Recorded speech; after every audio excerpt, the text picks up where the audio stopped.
Well, hello, my good audience of the future times. I'm back, and I'm sorry, missed another day just when I was back in the saddle. And,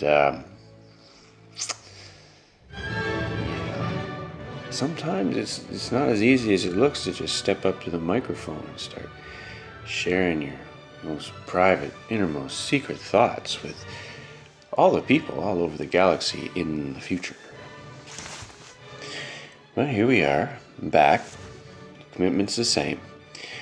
But here in the 21st century, if anyone happened to be watching on YouTube, it would have been a fortnight, a couple of weeks there where there was nothing to explain. I was away on a trip with my parents, and why don't you stop looking at me now? I'll continue on with this explanation with some visuals of my mom and dad.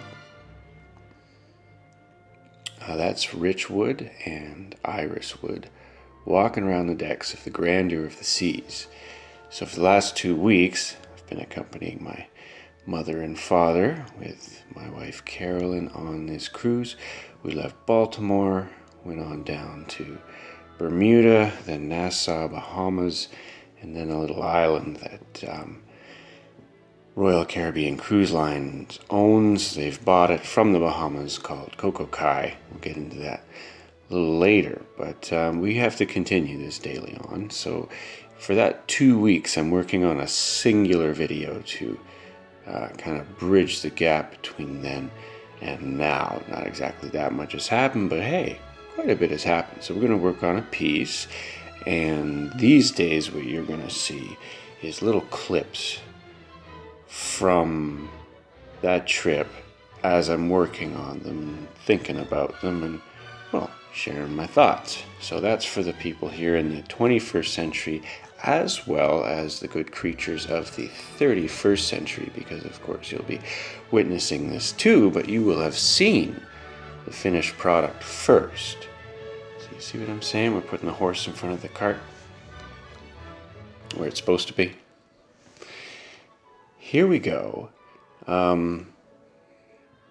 We had a little problem putting this together because originally we had a nice spot picked out where we were going to interview my parents right on camera, but we canned the interview. But instead, I filmed my parents on the deck. And unfortunately, you'd like to hear exactly what they're saying here, but it's unintelligible, and this is why.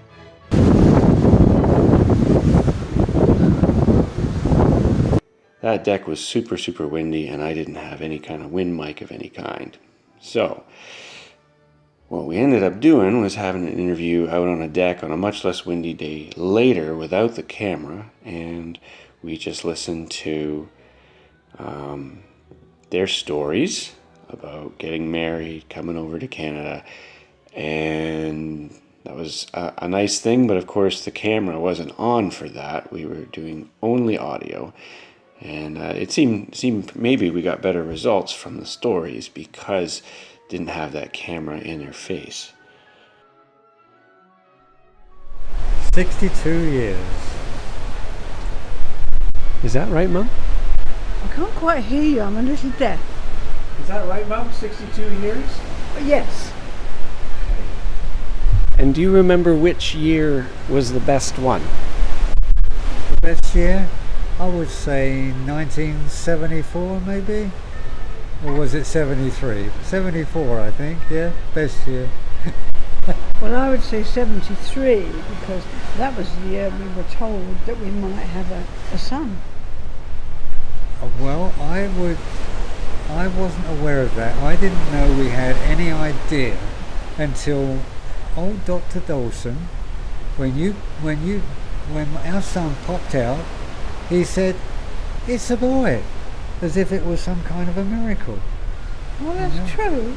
Yes, that's true. So, how long did you know each other before you got married? About a year. So you've known each other for 63 years? I would say about that, yes. Now, I know you've told me before, but could you tell me again about how you met. Well, we both had a mutual friend, and this friend had a 21st birthday party, which it was a special birthday party in England, 21st, key of the door, first kiss, all that kind of thing.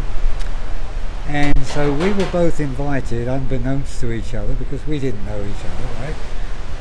Iris lived in London and I lived in Laden, 50 miles away. So we got to this party.